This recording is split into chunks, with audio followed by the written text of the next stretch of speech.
Are these speakers Southern Italian or Northern Italian? Can you tell? Che mi incuriosisce?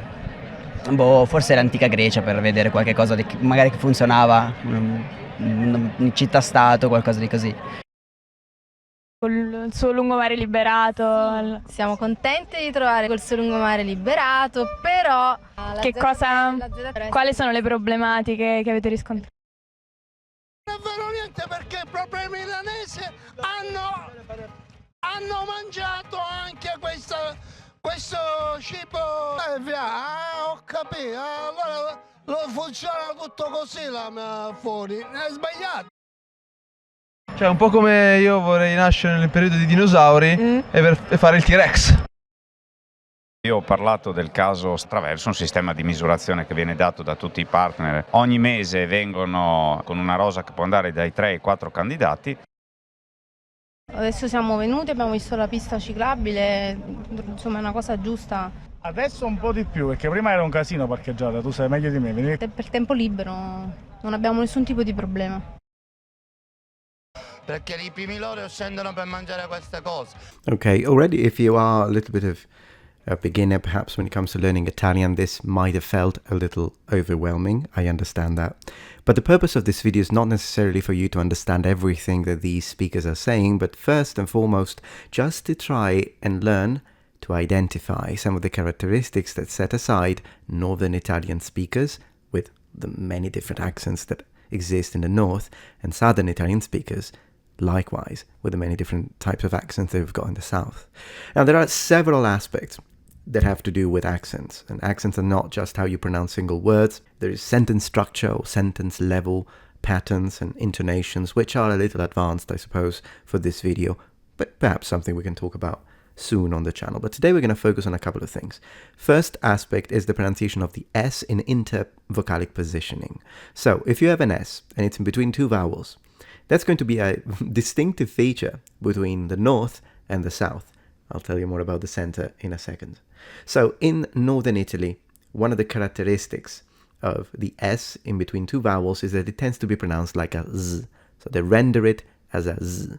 It's still a alveolar sound, but it's vocalized. So Z.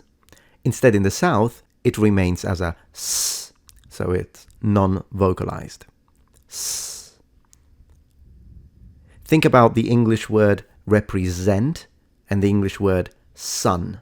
So the first one being more like the northern people pronounce it in Italy, and the second one, the latter, being more like the southern people pronounce it when it's in between vowels. Keep in mind. So let me give you some examples. Filosofia, filosofia. Casa, casa. Naso, naso. Riso, riso. Risotto, risotto. Favoloso, favoloso.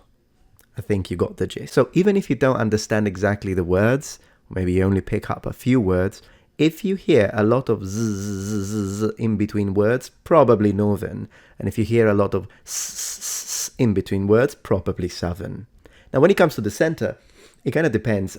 Rome tends to sound more like the south when it comes to the S's, although they have their own specific accent. I can tell someone is from Rome after the first 3 seconds and they open their mouths. I'm not saying that a Roman accent is the same as a southern accent in other areas in Italy. I'm just saying when it comes to the S in intervocalic positioning, usually Romans follow southern rules. Or maybe it's the southern people that follow Roman rules. No idea. Tuscan instead, even though they do have a majority of S sound like the south, they also have some Z. So it's a case-by-case scenario. You will have Tuscan speakers that will say disegno, more like the south, rather than disegno, or presidente, rather than presidente. But then they will say filosofia. So Tuscan is a bit of a mix. But there are other ways to understand if the speaker is from Tuscany. I've already got a dedicated video, link in the description, if you want to look at that.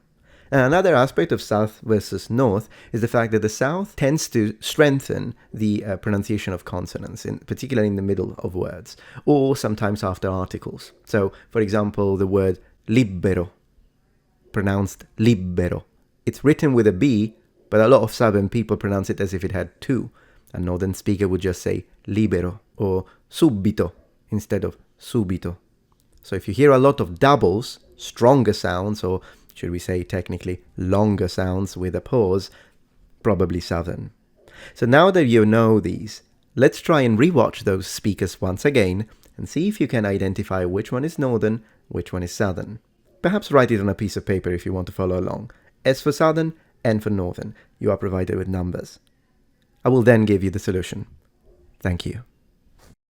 Che mi incuriosisce? Forse l'antica Grecia, per vedere qualche cosa magari che funzionava, in città-stato, qualcosa di così. Col suo lungomare liberato. Siamo contenti di trovare col suo lungomare liberato, però... Quali sono le problematiche che avete riscontrato?